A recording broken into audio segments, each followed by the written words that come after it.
राधे राधे. राधे राधे भैया. Are able. So it is 1 minute. Already 7:31 అయిపోయింది. So మన ఈరోజు భగవద్గీత జ్ఞాన యజ్ఞని మనం ముందుకు తీసుకెళ్దాం. మొదటిగా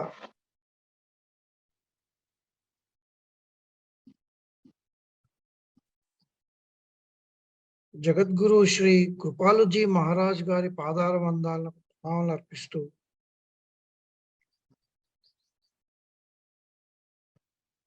స్వామి శ్రీ ముకుందానంద గారికి వినయపూర్వక పాదాభివందనం సమర్పిస్తూ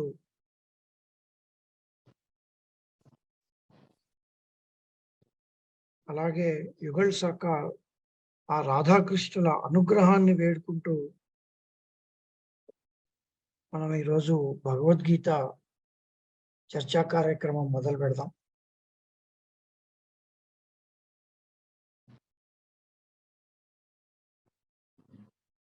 రెండవ అధ్యాయంలో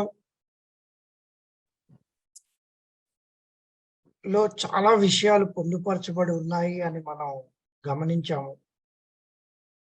రెండో అధ్యాయం మొదలైందే ఆత్మజ్ఞానంతో మొదలైంది.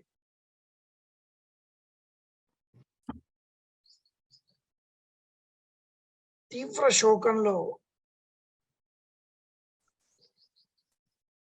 అర్జునుడు తన చేయవలసిన కర్తవ్యం ఏమిటి అన్న సందిగ్ధతలో కూడా ఉండిపోయి నయోత్సైతి గోవిందా, ఇక నేను యుద్ధం చేయను గోవిందా అని శిష్యస్తేహం షాదిమాం త్వాం ప్రపన్నం, నేను నీ శరణాగత శిష్యుడిని, నాకు దిశానిర్దేశం చేయమని అడిగినప్పుడు శ్రీకృష్ణ పరమాత్మ ఆత్మజ్ఞాన విషయంతో మొదలుపెట్టాడు. ఆత్మజ్ఞాన విషయాన్ని ముగిస్తూ దేహీ నిత్యం అవజ్జోయం దేహే సర్వస్య భారత తస్మాత్ సర్వాణి భూతాని నత్వం శోచితుమర్హసి అన్న. ఈ దేహం నందు ఉండేది ఆత్మ చావులేనిది కాబట్టి ఏ ప్రాణి గురించి కూడా నీవు శోకించుట తగదు అని చెప్పాడు. ఆ తర్వాత తన ఉపదేశాన్ని స్వధర్మం సైడ్ తీసుకొచ్చాడు.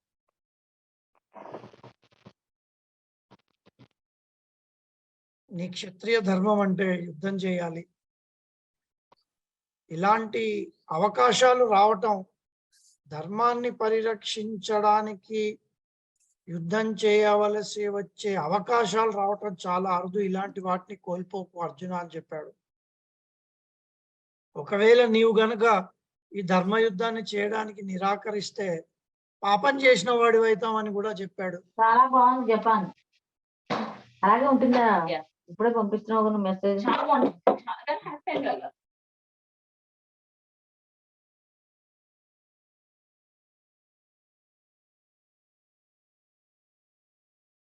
ఆ తర్వాత పాపం చేసిన వాడి అవుతావు అని చెప్పి మళ్ళీ నిన్ను జనాలు పిరికివాడు, పారిపోయిన వాడు అంటారు. అంత అపకీర్తి నీకు మరణం కన్నా ఘోరమైంది అర్జున అని చెప్పాడు. ఎవరు కూడా నువ్వు ఏదో కరుణతోటి మంచితనం మీద చంపటం తప్పు అని వెళ్ళిపోయావు అనుకోరు. నీవు భయంతో ఒక పిరికి కుక్క తోక ముడుచుకొని పారిపోయింది అన్న భయంకరమైన మాటలు అంటారు నిన్ను.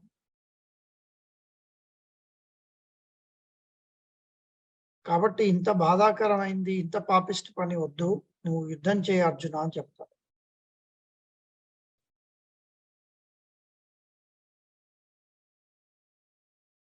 ఈవేళ మనం 37, 38, 39 శ్లోకాలు చూద్దాము. రెండవ అధ్యాయం సాంఖ్యయోగంలో ఉంది.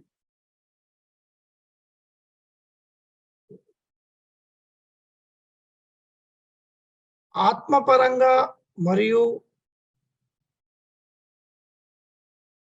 తన కర్తవ్యం పరంగా రెండిటి పరంగా మోటివేట్ చేసిన శ్రీకృష్ణ పరమాత్మ ఇప్పుడు ఇంకొక యాంగిల్ నుంచి, ఇంకొక దృక్కోణం నుంచి అర్జునుణ్ణి తన క్షత్రియ ధర్మాన్ని నిర్వర్తించడానికి ప్రేరేపిస్తున్నాడు.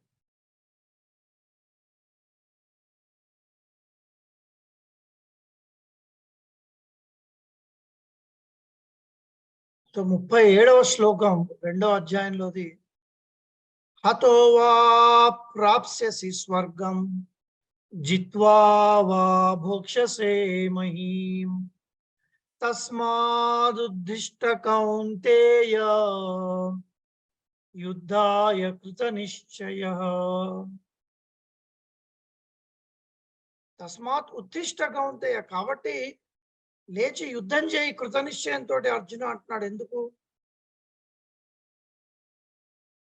హతోవా ప్రాప్స్యసి స్వర్గం, నువ్వు యుద్ధంలో సంహరింపబడితే అది వీరమరణం, అది స్వర్గాది లోకాలు ప్రసాదించబడతాయి.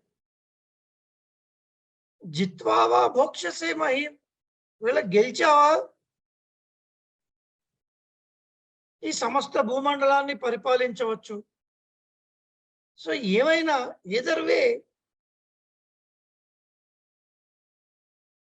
నీకది మేలే, నీకది బెనిఫిటే అర్జున అని చెప్తున్నాడు. తస్మాత్, కాబట్టి ఉత్తిష్ట కౌంతేయ, అర్జున లే, యుద్ధాయ కృత నిశ్చయ, దృఢ సంకల్పంతో నువ్వు యుద్ధం కంటిన్యూ చేయి, స్టార్ట్ చేయి అని చెప్తున్నాడు. యుద్ధం చేస్తే నీవు యుద్ధ రంగంలో వీరమరణం పొంది స్వర్గానికి వెళ్తావు, లేదా విజయం సాధిస్తే ఈ భూమండలపై రాజ్యాధికారాన్ని అనుభవిస్తావు. కాబట్టి కృత నిశ్చయుడవై లెమ్ము, లే ఓ అర్జున, యుద్ధానికి సిద్ధము కమ్ము అని చెప్తున్నాడు.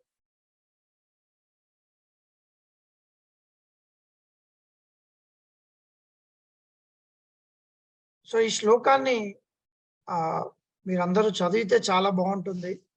సో ఈ శ్లోకాన్ని చదవదలుచుకున్న వాళ్ళు మీరు హ్యాండ్ రైజ్ చేయండి దయచేసి. నేను పేర్లు పిలుస్తాను, ఆ ప్రకారంగా మీరు చదవచ్చు. గంగన్న గారు మీరు అన్మ్యూట్ చేయొచ్చు.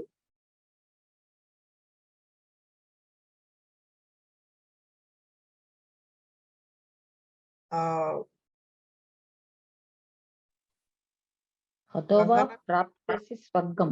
ఒక్క నిమిషం అండి, ఎవరు నేను గంగన్న గారి పేరు పిలిచాను, మళ్ళీ కన్ఫ్యూజ్ అవుతుంది. ఓకే, అన్మ్యూట్ చేయలేకపోతున్నారేమో, ఆస్క్ ఫర్ అన్మ్యూట్ అంటున్నాను. ఓకే, అది అవ్వట్లేదు. సో తీగల చిర్రారెడ్డి గారు.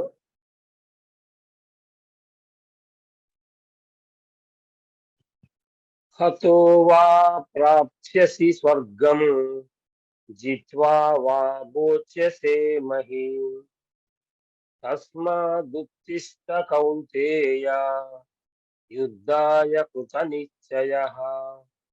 చాలా బాగా చదివారండి, చాలా బాగా చదివారు. రామచంద్రమూర్తి గారు.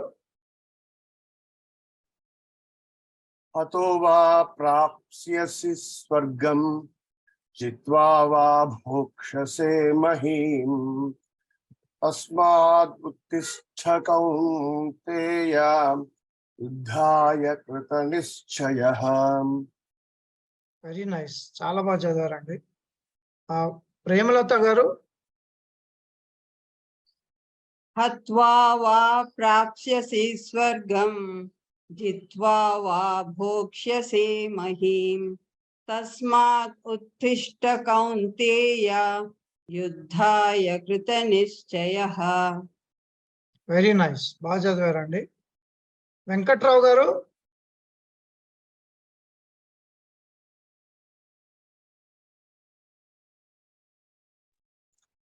హతో వా ప్రాప్స్యసి స్వర్గం జిత్వా వా భోక్ష్యసే మహీం తస్మాదుత్తిష్ఠ కౌంతేయ యుద్ధాయ కృత నిశ్చయః.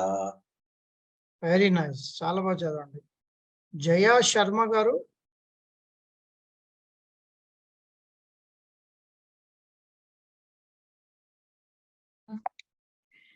హతో వా ప్రాప్స్యసి స్వర్గం జిత్వా వా భోక్ష్యసే మహిం తస్మాదుత్తిష్ఠ కౌంతేయ యుద్ధాయ కృత నిశ్చయః. చాలా బాగా చదివారండి, వెరీ నైస్. గంగన్న గారు, ఇప్పుడు మీరు అన్మ్యూట్ చేయగలుగుతున్నారా?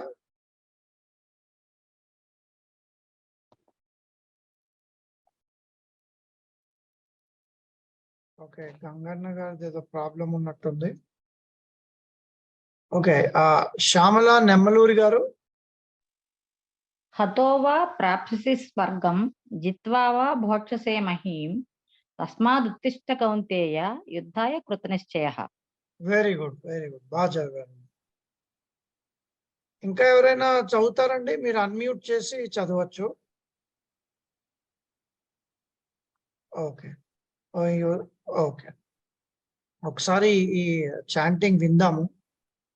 हतो वा प्राप्स्यसि स्वर्गम् जित्वा वा भोक्ष्यसे महीम् तस्मादुत्तिष्ठ कौन्तेय युद्धाय कृतनिश्चयः. సో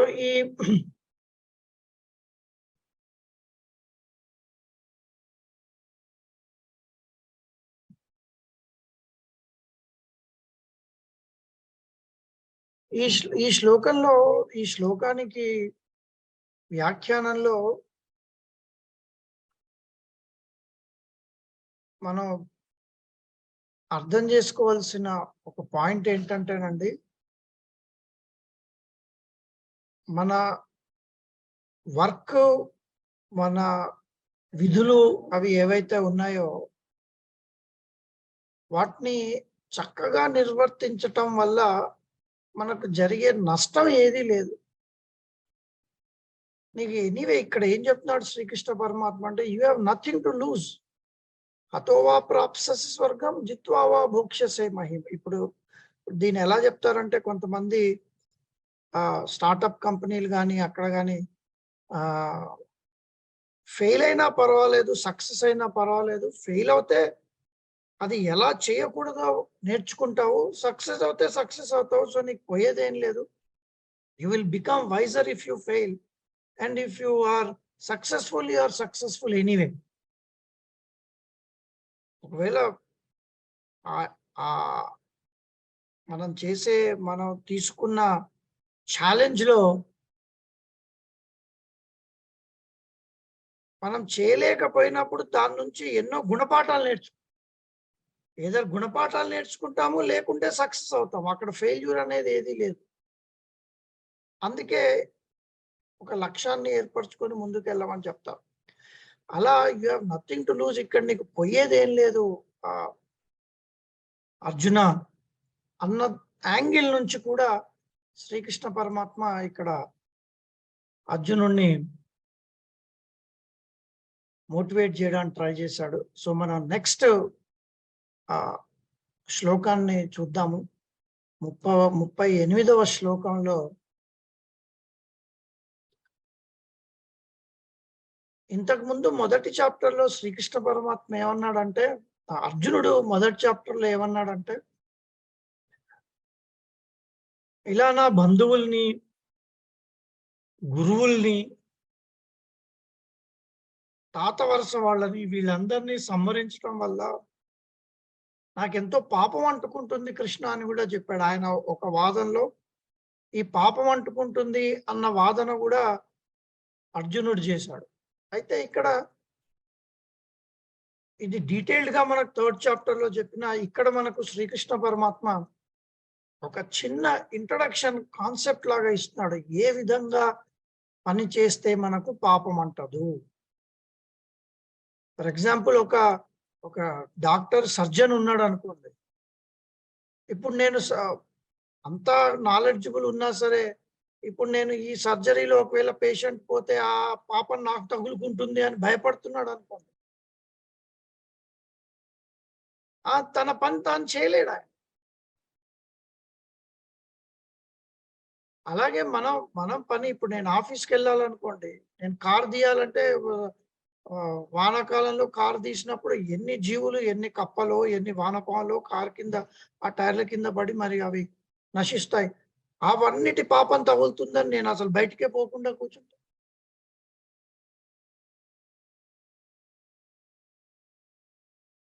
ఎవరు ఏది చేయలేరు. కర్తవ్య నిర్వహణలో పాపం తగులుతుంది అని అనుకుంటే ఎవరు ఏది చేయలేరు. సో దీనికి సొల్యూషన్ ఏంటి అని ఒక ఒక చిన్న ఇంట్రడక్షన్ లాగా 38వ శ్లోకంలో శ్రీకృష్ణ పరమాత్మ మనకి ఎక్స్ప్లెయిన్ చేశాడు.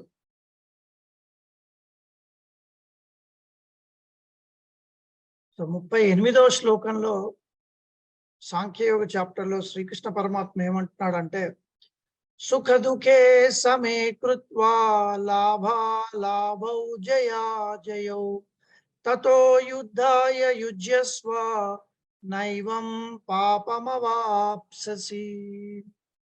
సారీ, చాంటింగ్ విందాం. సుఖ దుఃఖే సమే కృత్వా లాభౌ జయా జయౌ తతో యుద్ధాయ యుజ్యస్వ నైవం పాపమవాప్స్యసి. సో ఇక్కడ ఒక ఫార్ములా చెప్తున్నాడు శ్రీకృష్ణ పరమాత్మ. సుఖ దుఃఖే, ఈ సుఖ దుఃఖాలని, లాభాలాభౌ లాభ నష్టాలని, జయాజయౌ ఈ జయాపజయములను,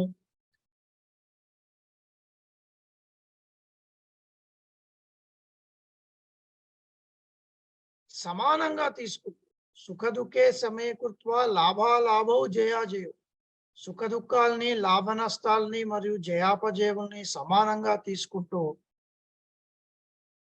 తతో యుద్ధాయ యుజ్యస్వ, ఈ కర్తవ్య నిర్వహణగా నీ యుద్ధం చేయము. ఇలా నీ బాధ్యతల్ని నిర్వర్తించటం వల్ల నీకు ఎన్నటికీ పాపం అంటదు అని ఒక అద్భుతమైన ఫార్ములా చెప్పాడు శ్రీకృష్ణ పరమాత్మ ఇక్కడ.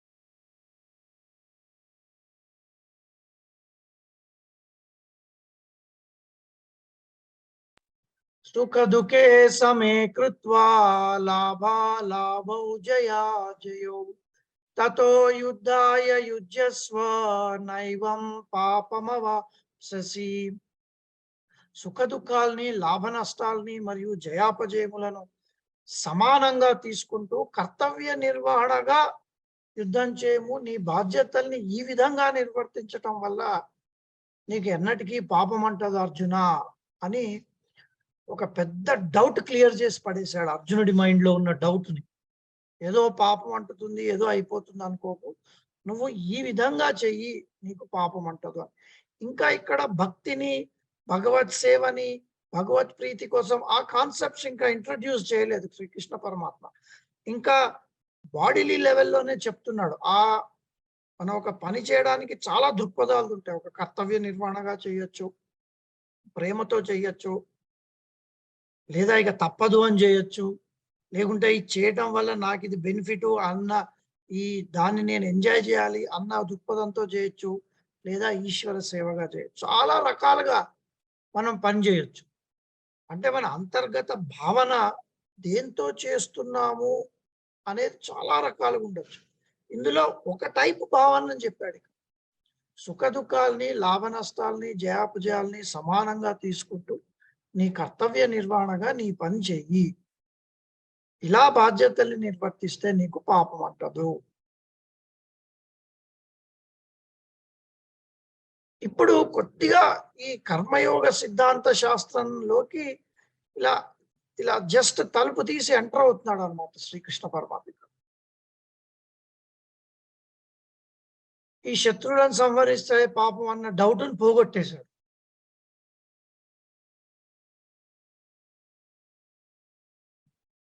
ఎప్పుడైతే మనం మన పనిని మన స్వార్థ ప్రయోజనాల కోసం చేసామనుకోండి, అంటే ఈ పని చేసి దాని నుంచి వచ్చే ఫలితాన్ని అనుభవిద్దాము, ఎంజాయ్ చేద్దాము, దీనివల్ల నాకు సుఖం అన్న స్వార్థ ప్రయోజనం కోసం పనిచేసినప్పుడు అది కర్మ ప్రతిఫలాల్ని సృష్టిస్తుంది.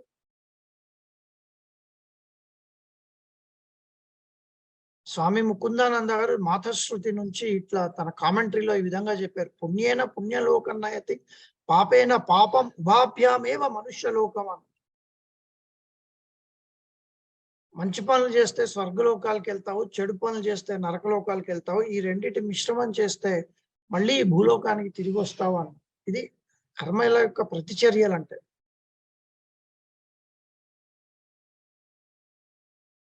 ఈ కర్మ ప్రతిఫల బంధాల్లో చిక్కుకోవటం అంటే ఇదే. అంటే లౌకికమైన మంచి పనులు కూడా మాక్సిమం అవి ఇచ్చే ఫలాలు మనల్ని స్వర్గాది లోకాలకు పంపించడమే. అంటే ఒక లగ్జరీ జైల్లో ఉన్నట్టు. స్వర్గలోకం అంటే ఒక లగ్జూరియస్ జైల్. అక్కడ కూడా క్షీణే పుణ్యే మర్చలోకం విశంతి. ఆ అనుభవాలేవో ఆస్వాదించిన తర్వాత మళ్ళీ భూలోకంలోకి నెట్టివేయబడతాం. అంటే భౌతికమైన మంచి పనులు కూడా మనల్ని బంధనకారకమే చేస్తాయి. అందుకే కృపాల్జీ మహారాజ్ అనేవాడు, పుణ్య భీ పాప హే. ప్రాపంచిక పుణ్యం ఏదైతే చేస్తామో అది కూడా పాపమే అనేవాడు. ఎందుకంటే అది కూడా మనల్ని ఈ కర్మ ప్రతిఫలాల్లో బంధించి వేస్తుంది.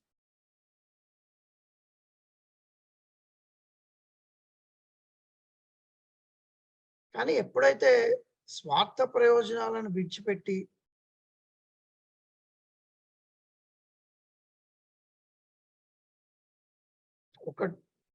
ఇది నాకు ఇవ్వబడిన కర్తవ్యం, నేను ఆ కర్తవ్యాన్ని చేస్తున్నాను, దానివల్ల వచ్చే ప్రతిఫలాలతో నాకు లాభమా నష్టమా నాకు సంబంధం లేదు అన్న దృక్పథంతో చేసినప్పుడు, ఉదాహరణకి ఇప్పుడు ఒక హత్య చేయటం ఉందనుకోండి,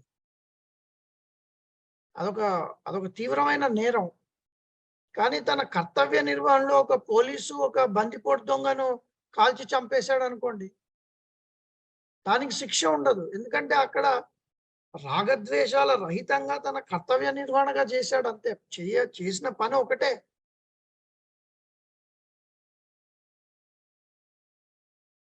అదే పనిని స్వార్థ ప్రయోజనంతో చేశాడు అనుకోండి, ఆ మనసులో ఉంటుంది.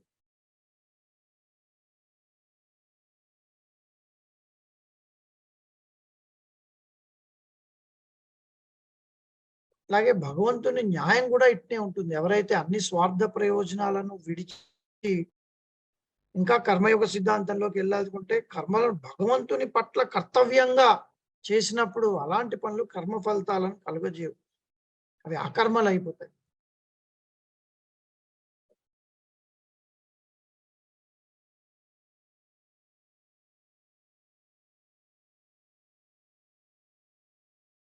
ఇప్పుడు ఈ మమకారాసక్తి లేకుండా కర్మలను ఆచరించమని ఇది ఒక చాలా పెద్ద కాన్సెప్ట్. ఇది ఈ మొత్తం 3rd చాప్టర్ దీనికి డెడికేట్ అయ్యింది.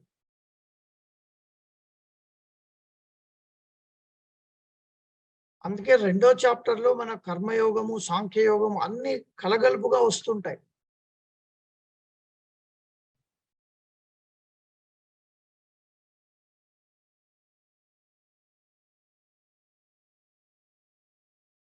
ఇప్పుడు శ్రీకృష్ణ పరమాత్మ కొద్దిగా ఈ కర్మశాస్త్రం గురించి ముందుకెళ్తూ చివరికి 47వ శ్లోకం వరకు కూడా అందులో తాను ఒక ఈ ఈ అధ్యాయంలో ఒక కన్క్లూజన్ లాగా చాలా ఫేమస్ వచ్చాయి. కర్మణ్యేవాధికారస్తే మా ఫలేషు కదాచన మా కర్మఫల హేతుర్భూర్ మాతేత్ సంగ అకర్మణి అని, అది కర్మశాస్త్రం యొక్క ఒకలాంటి సమ్మరీ. అక్కడ ఇంకా భక్తి అనేది ఇంట్రడ్యూస్ అవ్వకపోయినా అక్కడి వరకు ఈ కర్మశాస్త్రాన్ని కొద్దిగా లోతుగా మనకు అర్జునుడికి శ్రీకృష్ణుడు ఏ భావనతో, ఏ అంతర్గత భావనతో నువ్వు లేచి యుద్ధం చెయ్యాలో అది చెప్తున్నాడు. సో భగవద్గీత అనేది ఎప్పుడు కూడా బయట పనులు ఇడిచిపెట్టమని, భగవద్గీత చదువుకుంటే ఏదో కాషాయ వస్త్రాలు వేసుకొని అడవులకు వెళ్ళి పారిపోమ్మని కాదు. Bhagavad Gita is a call for action. పని చేయమని ప్రేరేపిస్తుంది. కానీ ఒకే ఒక చేంజ్, అంతర్గతంగా ఏ దృక్పథంతో పని చేయాలి, ఏ దృక్పథాన్ని అలవర్చుకోవాలి అనే చెప్తుంది. ఎక్కడున్న వాళ్ళు అక్కడే ఉండొచ్చు. ఆఫీస్ పని చేసుకునే వాళ్ళు ఆఫీస్ పని, వ్యవసాయ పనులు, హాస్పిటల్ పనులు, సాఫ్ట్వేర్ పనులు, ఇంటి పనులు, అన్ని పనులు చేసుకోవచ్చు. ఎక్కడ బయట బాహ్యంగా చేసే పని ఎక్కడ ఆపవలసిన అవసరం లేదు. ఆ అంతర్గత దృక్పథాన్ని మార్చేదే భగవద్గీత. ఈ ఈ 700 ఈ శ్లోకాల పుస్తకం యొక్క ఇది అంతే, అర్జునుడి యొక్క అంతర్గత దృక్పథాన్ని మార్చడానికి. అర్జునుడు ఫస్ట్ అధ్యాయంలోనే పారిపోదలుచుకున్నాడు, నేను యుద్ధం చేయని వెళ్ళిపోతాను.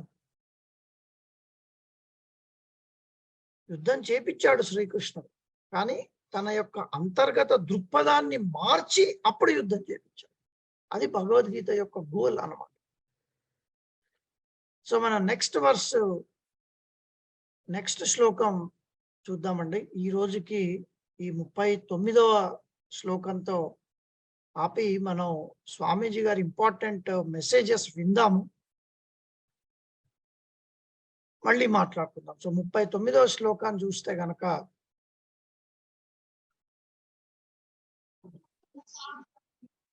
ఒకసారి చాంటింగ్ విందాం. एषा ते विहिता साङ्ख्ये बुद्धिर्योगे त्विमां शृणु बुद्ध्या युक्तो यया पार्थ कर्मबन्धं प्रहास्यसि. సో దీన్ని చూసే ముందు మనం 38వ శ్లోకాన్ని కొంచెం మనం చాంటింగ్ చేద్దాము. ఎవరైనా 38వ శ్లోకాన్ని చదువుతారండి? మీరు హ్యాండ్ రైజ్ చేయొచ్చు. ఓకే, సో ఇందాక గంగన్న గారిది అన్మ్యూట్ అవ్వలేదు, ఇప్పుడు అన్మ్యూట్ అయి ఉన్నారు. గంగన్న గారు చదువుతారా 38వ శ్లోకాన్ని? హరే కృష్ణ, చదువుతానండి. రాధే రాధే. సుఖ దుఃఖే సమే కృత్వా లాభాలాభౌ జయా జయౌ తతో యుద్ధాయ యుజ్యస్వ నైవం పాపమవాప్యసి. చాలా బాగా చదివారండి, వెరీ నైస్. చిరారెడ్డి గారు?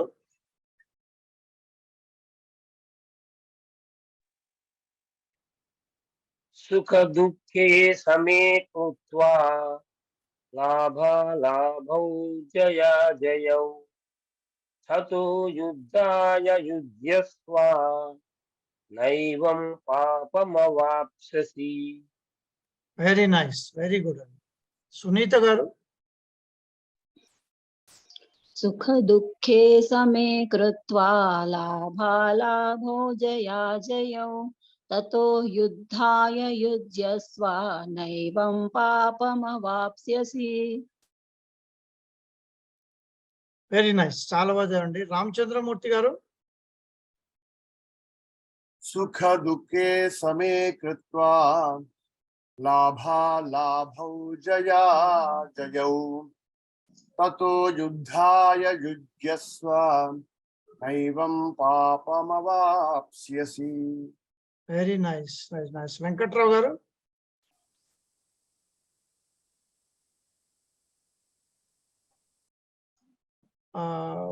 వెంకట్రావు గారు అన్మ్యూట్ అవ్వట్లేదా? ఓకే. శ్యామల గారు? సుఖ దుఃఖే సమే కృత్వా లాభాలాభౌ జయా జయౌ తతో యుద్ధాయ యుజ్యస్వ. ఏంటది? తతో యుద్ధాయ యుజ్యస్వ పాప మవాప్స్యసి. నైవం తతో యుద్ధాయ యుజ్యస్వ నైవం పాపం అవాప్స్యసి. వెరీ గుడ్, వెరీ గుడ్, బాగా చదివారు. వెంకట్రావు గారు? చదవండి వెంకట్రావు గారు. సుఖ దుఃఖే సమే కృత్వా లాభాలాభౌ జయా జయౌ తతో యుద్ధాయ యుజ్యస్వ నైవం పాపమవాప్స్యసి. Very good, very good, very good. So ఇప్పుడు మనం 39వ శ్లోకాన్ని చూస్తే గనక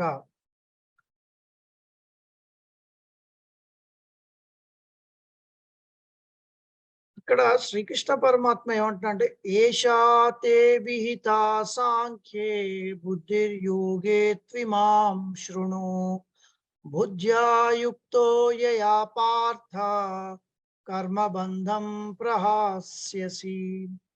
ఇక్కడ ఏంటంటే ఇప్పటి వరకు నీకు సాంఖ్యయోగం అంటే సాంఖ్యయోగం గురించి చెప్పాను నీకు. సాంఖ్యయోగం అంటే ఆత్మతత్వం గురించి ఉన్న విశ్లేషణ, చాలా అనలిటికల్ నాలెడ్జ్ అంటారు, విశ్లేషణాత్మక జ్ఞానాన్ని వివరించాను.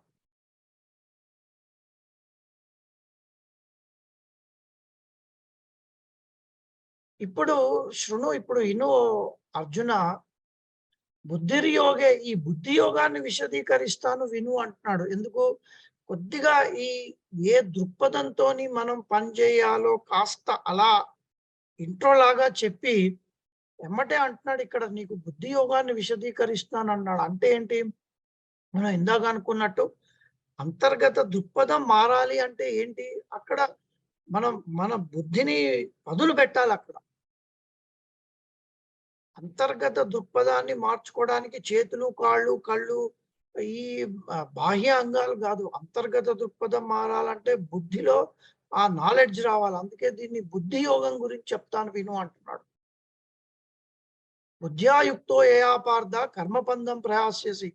ఇట్లాంటి అవగాహనతో, ఇటువంటి దృక్పథంతో పనిచేసినప్పుడు నీవు కర్మబంధముల నుండి విముక్తి పొందెదవు అంటున్నాడు.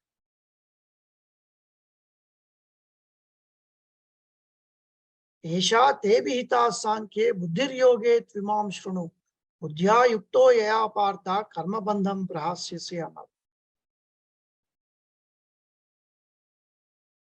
ఇక్కడ సాంఖ్య అంటే ఒక అర్థం ఏంటంటేనండి, ఒక పూర్తి అనలిటికల్ నాలెడ్జ్ అనమాట, పూర్తి విశ్లేషణాత్మక జ్ఞానం అని. సాంఖ్య దర్శనం అనే ఒక తత్వశాస్త్రం కూడా ఉంది మన వైదిక వాంగ్మయంలో.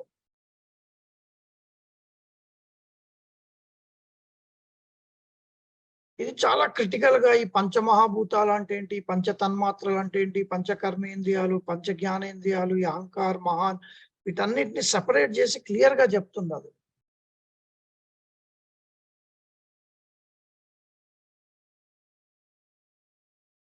అంతేగాక ఇక్కడ సాంఖ్య అంటే ఇంకొక స్వరూపమే. ఆ సాంఖ్య అంటే ఏంటంటే నిత్య శాశ్వతమైన ఆత్మ గురించి ఉన్న విశ్లేషణాత్మకమైన జ్ఞానం అన్నమాట.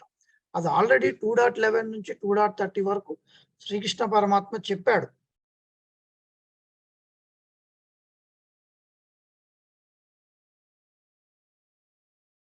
ఇప్పుడు కర్మఫలములందు ఆసక్తి లేకుండా తెలియజేయడం యొక్క సీక్రెట్స్ చెప్తాను అంటున్నాను. ఈ నిర్మోహము, నిర్లిప్తత, ఈ ఈ ఈ డిటాచ్మెంట్ ఫ్రమ్ ద రిజల్ట్స్ అంటారు దాన్ని ప్రాక్టీస్ చేయాలి అంటే మనం బుద్ధిలో వివక్షతతో సాధన చేయాలి. ఆ నాలెడ్జ్ తెచ్చుకుంటూ ఉండాలి ఎప్పుడు మైండ్లోకి. అందుకే దీన్ని బుద్ధి యోగము అన్నాడు కృష్ణ. ఈ నిర్మోహ, నిర్లిప్త, అనాసక్త స్థితికి మన మైండ్ రావాలంటే అక్కడ దాన్ని బెండ్ చేయాలి ఇంటెలెక్ట్ ఉపయోగించి.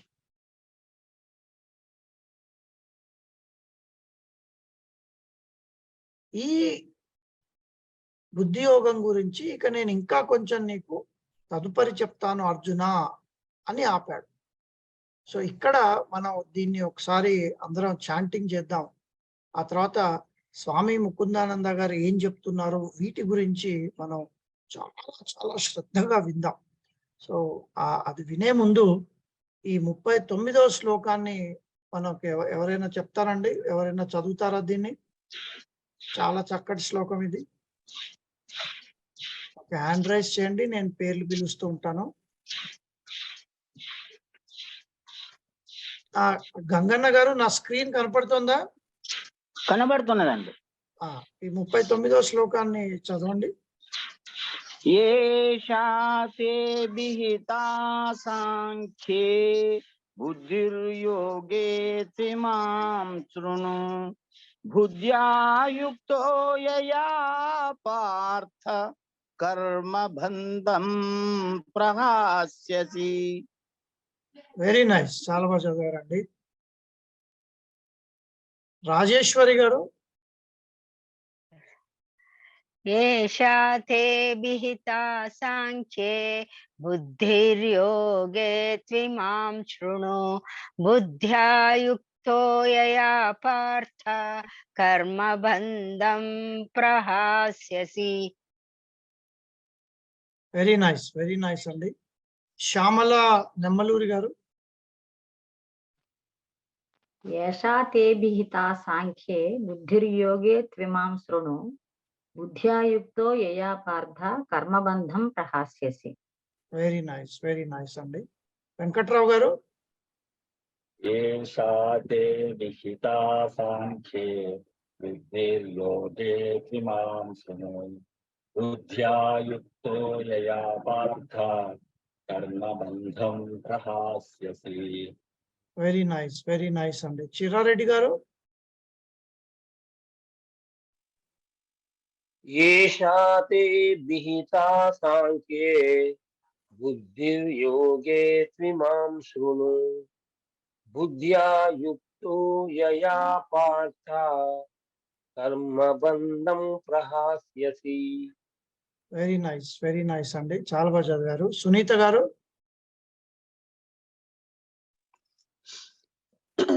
एषा ते विहिता साङ्ख्ये बुद्धिर्योगे त्विमां शृणु बुद्ध्या युक्तो यया पार्थ कर्मबन्धं प्रहास्यसि. Very nice. సో 39వ శ్లోకంలో బేసికలీ కృష్ణ పరమాత్మ అన్నాడంటే, ఇప్పటి వరకు నీకు ఈ సాంఖ్యయోగము, ఆత్మతత్వము వీటి గురించి చెప్పాను, డ్యూటీస్ చెప్పాను. ఇప్పుడు ఏ దృక్పథంతో నువ్వు పనిచేయాలో దాన్ని నేను బుద్ధియోగం అని అంటాను. ఆ బుద్ధియోగం గురించి చెప్తాను, విను అర్జున. బుద్ధ్యాయుక్తో యయా పార్థ, ఈ విధంగా ఈ దృక్పథంతో తెలిసి పనిచేయటం వల్ల కర్మబంధం ప్రహాస్యసి, కర్మబంధం నుంచి నువ్వు విముక్తి చేయబడతావు అని చెప్పాడు. సో ఇప్పుడు మనం స్వామి ముకుందానంద గారు ఈ విషయాల గురించి ఏం చెప్తున్నారో విద్దాము.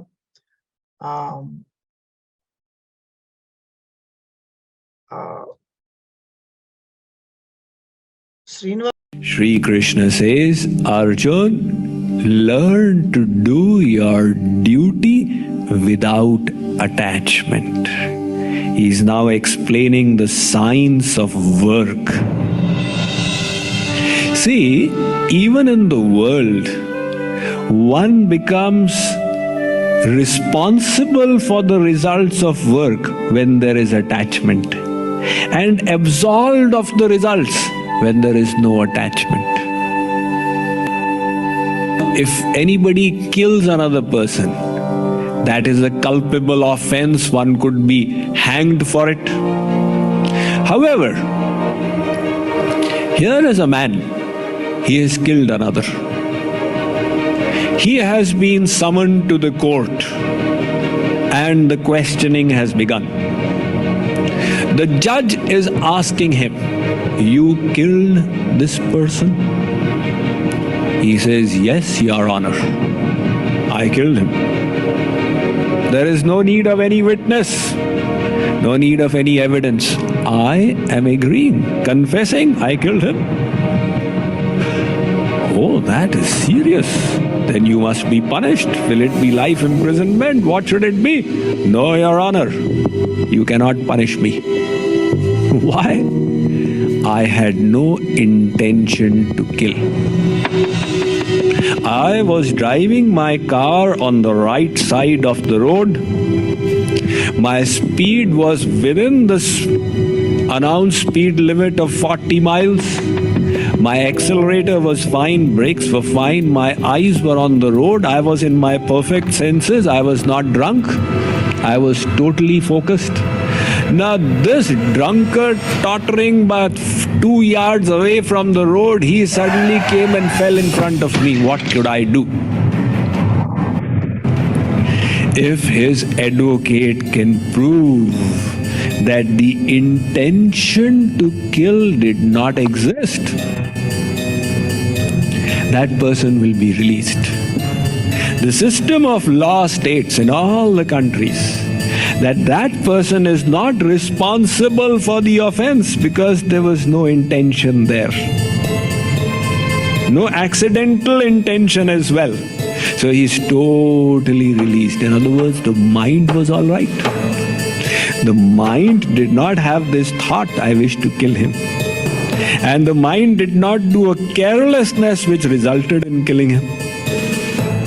On the other hand, is another person. You know, some terrorists were caught in Malaysia a few years ago. They were sitting there manufacturing a chemical bomb. That is what got all of us into trouble, because each time we crossed the security check, no liquids allowed, throw the water bottle out. So it all started with these terrorists sitting in Malaysia, manufacturing that chemical bomb. And they were caught. Now asked, what wrong did you do? They never did anything wrong as yet. They never killed anybody. Why were they arrested?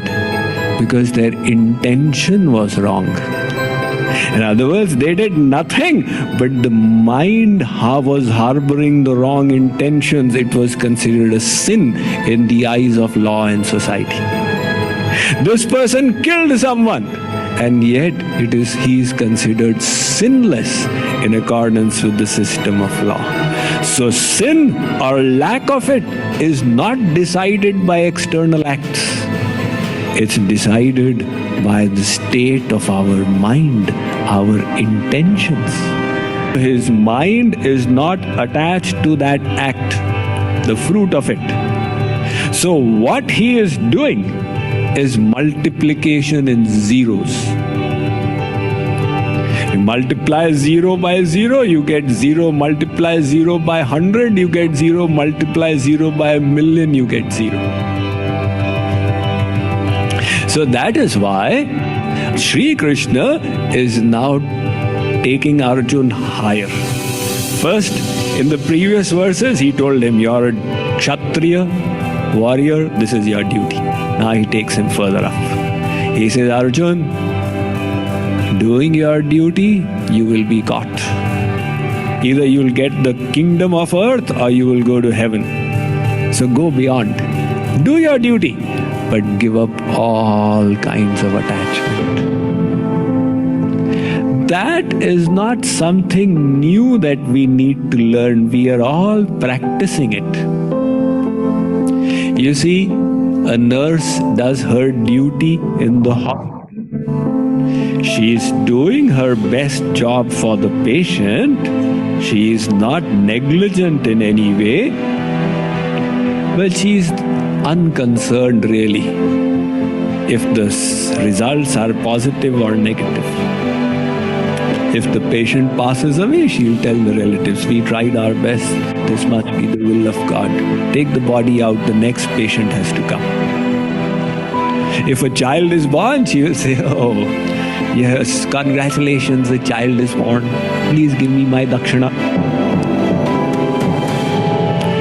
In other words, it doesn't matter to her. And if there was a mother, she would have been attached. The child is born, she is elated. Somebody passes away, she is totally depressed. Sri Krishna is saying, Arjun, you go beyond this sukh and dukh. Sukhe dukhe same kritva. Transcend these dualities of happiness and misery. Go beyond and learn to become detached. So when you become detached, you will just be doing your duty. And then your duty will not result in binding you in the effects of your work. So here he begins explaining the science of work, the famous karma yoga of the Bhagavad Gita.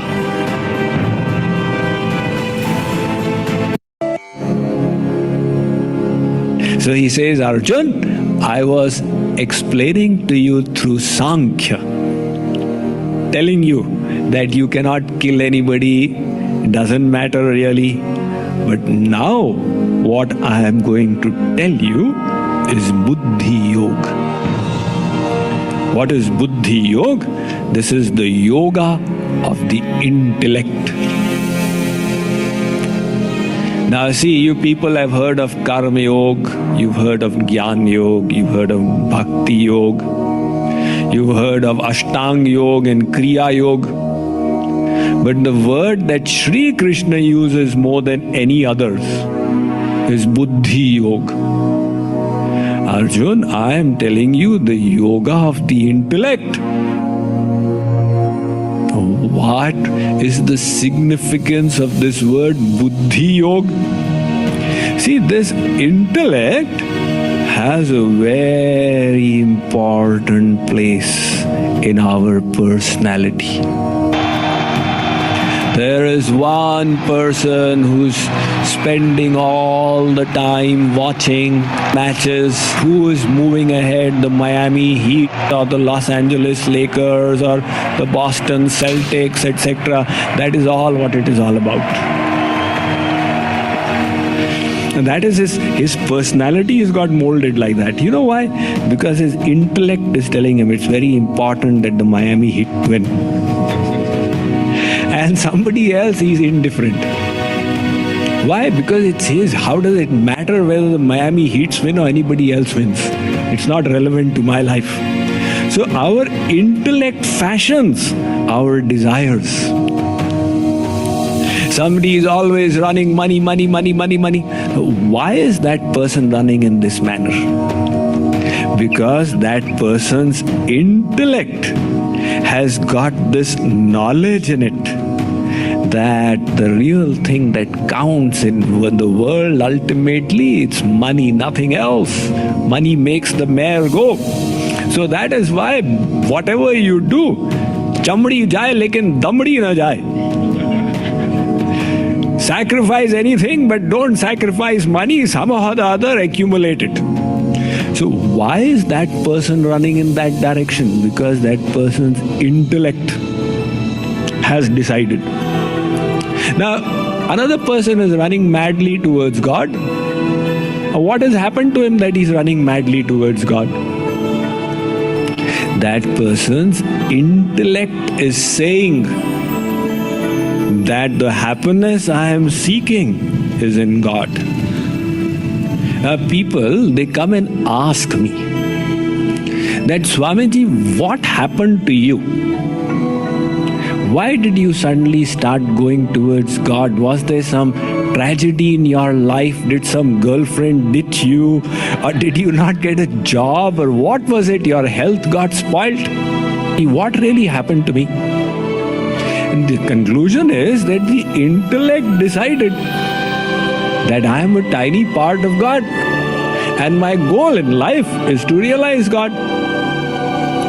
Now that knowledge can have different kinds of depths. You know, knowledge can be very shallow, it can be deeper, it can be deeper, and can be deeper. Like the example of deep knowledge. You are about to eat the prasad after the pravachan, and I come and say, don't dare do it. Do you know there was some poison mixed in it? Now you will not touch it. You have this deep conviction, no risks. So that is deep knowledge. So if knowledge is shallow, then we don't act upon it. And if we develop faith in that knowledge, then it naturally becomes practical. So this intellect is like a vessel. You see, all that you hear, all that you read, all that keeps coming in the intellect. You heard Swamiji? Okay, it's gone in the intellect. You read some book and you heard some other lectures and read some other inspirational stuff and uninspirational stuff. All that is going into this vessel of the intellect. Now, as the soul, you have the free will, the choice. Which of these pieces of knowledge you wish to activate? That is the choice of the soul. You activate that knowledge that you heard from the Bhagavad Gita, and your intellect gets empowered with that knowledge, and you start moving in that direction. So, this intellect is so important. It is the biggest thing that impacts our personality.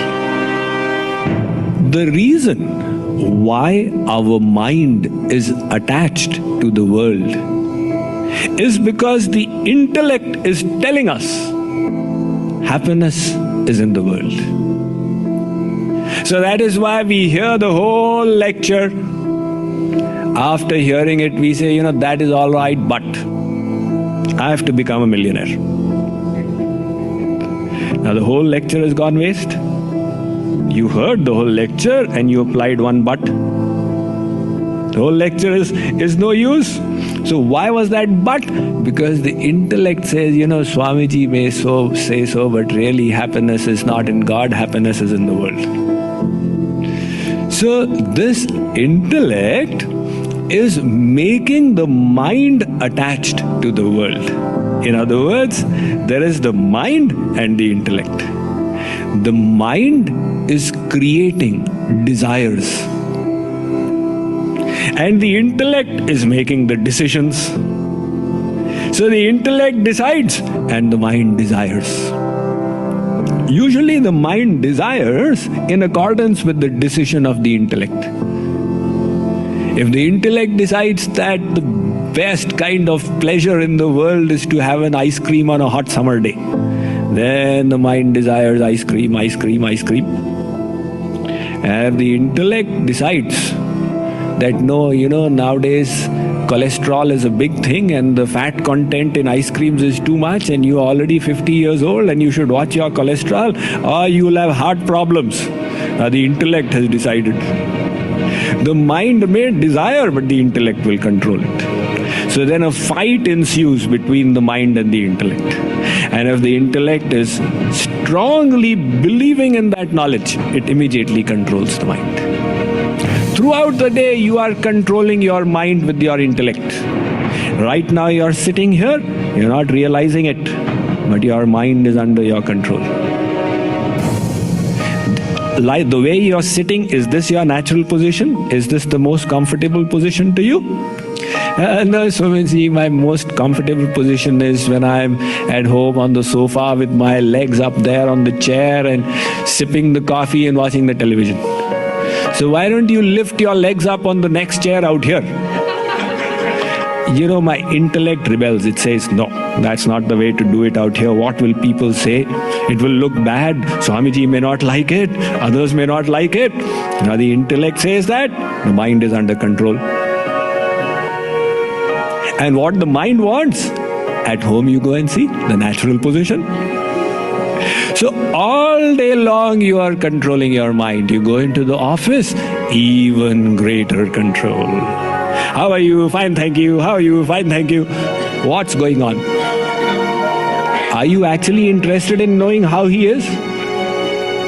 It's just our etiquette. The intellect tells us this is proper behavior, so the mind engages in that kind of action. So we have this internal mechanism. That is the senses, the mind, and the intellect. Now, in the case of animals, God has not empowered their intellect with the ability to control the mind. So in the case of animals, it is the mind which dominates. This is the pleasure source. That is the survival instinct. The intellect will not say, actually I wish to take this kind of green grass, but as a matter of austerity, I will take brown grass today. The animals, the intellect will never do that kind. For spiritual progress, let me do Ekadashi fast today. In the human case, God has given this power of discrimination, your ability to exercise your discrimination through the intellect, and God expects you to use it to lead a human-like life. And if we stop using that discrimination, then we fall to the level of animals. Hence the Vedas say, Pashva Tattva Vismaranat Bhekivat. The moment human beings forget that knowledge in the intellect, they become like animals. In other words, a part of the human experience is to utilize the vivek or the discrimination of the intellect, and to keep empowering the intellect with powerful knowledge. That is why the importance of going to satsangs, reading the scriptures, hearing from the saints. It enhances our ability to discriminate, our faith in the right kind of knowledge. It enlightens our intellect in various ways. There are so many prayers in the scriptures. Yo brahmanam vidadhati purvam yo vai vedanscha prahinoti tasmai tagvam ha devamatma buddhi prakasham mumukshur vai sharanamaham prapadye. This is from the Shvetashvatar Upanishad, that Supreme Lord who is illuminating the three worlds, who illumined the Vedic knowledge in the heart of Brahma, and who is the object of the knowledge of the Vedas. I am surrendering to him. May he illumine my intellect with proper knowledge. Now that is a very perfect kind of prayer, because if God improves our intellect, not the IQ, improves the quality of our intellect, the quality of our life will automatically improve. So Sri Krishna says, Arjun, I am going to go about teaching you Buddhi Yoga, the yoga of the intellect. Why? Because he has just told him that be a karma yogi, work without attachment. So how do you become detached? How do you detach the mind from the world? The mind will not detach itself. You will have to use the intellect. Says you will need to exercise the intellect to practice detachment. You see, the moment the intellect decides, the mind becomes detached. So that is why Sri Krishna is calling this Buddhi Yoga. Radhe Radhe. So మనం రేపటి సెషన్లో శ్రీకృష్ణ పరమాత్మ ఈ బుద్ధి యోగం గురించి ఏం చెప్తున్నాడు, ఈ బుద్ధి యోగానికి కావాల్సిన యోగ్యత ఏంటి, ఈ బుద్ధి యోగంలో మనం మన బుద్ధిని ఉపయోగించి మనస్సుని నియంత్రించలేకపోతే జరిగే ఉపద్రవం ఏంటి అన్న విషయాల్ని శ్రీకృష్ణ పరమాత్మ చర్చించబోతున్నాడు. ఇది భగవద్గీత కొద్దిగా ఇక్కడి నుంచి చాలా సీరియస్ మోడ్లోకి ఎంటర్ అవబోతుందండి. భగవద్గీత అనేది పూర్తి తత్వజ్ఞానం. రామాయణం లాగా ఒక కథలాగా ఉండదు, అలాగే శ్రీమద్ భాగవతంలో లాగా భక్తుల కథలు, శ్రీకృష్ణ పరమాత్మ యొక్క లీలలు అలా ఉండవు. భగవద్గీత అనేది ఇట్స్ ఎ ఠోస్ తత్వజ్ఞానం. ఎంతో చాలా డ్రై సబ్జెక్ట్ లాగా ఉంటుంది, కానీ ఇది ఉపనిషత్తుల సారం. మనం మొదటి రోజే హరీష్ గారు, గాయత్రి గారు ఉన్నప్పుడు చూపెట్టినట్టు సర్వోపనిషదవో గావో దోగ్ధా గోపాలనందన పార్థో వత్స సుధీర్ భోక్త దుగ్ధం గీతామృతం మహత్ అన్నారు. సమస్త ఉపనిషత్తుల్ని ఆవుగా చేసుకొని, ఆవు పాలివ్వాలంటే ఏముండాలండి? దూడ ఉండాలి. అర్జునుణ్ణి దూడగా చేసుకుని సాక్షాత్తు శ్రీకృష్ణ పరమాత్మ లాంటి వాడే ఆ పాలు పితికినప్పుడు ఆ వచ్చింది గీతామృతం. సమస్త ఉపనిషత్తుల సారం ఇది. కాబట్టి కొద్దిగా మనం మన మనస్సుని ఉపయోగించి చాలా ఫోకస్ చేసి కాన్సెప్ట్స్ ని అర్థం చేసుకోగలిగితే ఒక ఒక కొత్త ప్రపంచం మనకు ఆవిష్కృతం అవుతుంది లోపల. కాబట్టి ఇక్కడితో మనం ఈ రోజు సెషన్ ని ఆపేద్దాం. స్వామి ముకుందానంద గారి కామెంటరీ తప్పకుండా వెబ్ లో చదవండి. మనం 40వ శ్లోకం నుంచి రేపటి రోజు మనం చర్చ మొదలు పెడతాం. సో మీ అందరికీ చాలా చాలా ఓపికతోటి వింటున్నారు, చాలా అద్భుతంగా శ్లోకాల్ని కూడా చదువుతున్నారు. చాలా very very nice and enthusiastic participation. మీ అందరికీ నా అభినందనలు. రేపు కలుద్దామండి. రాధే రాధే రాధే రాధే రాధే రాధే రాధే రాధే రాధే.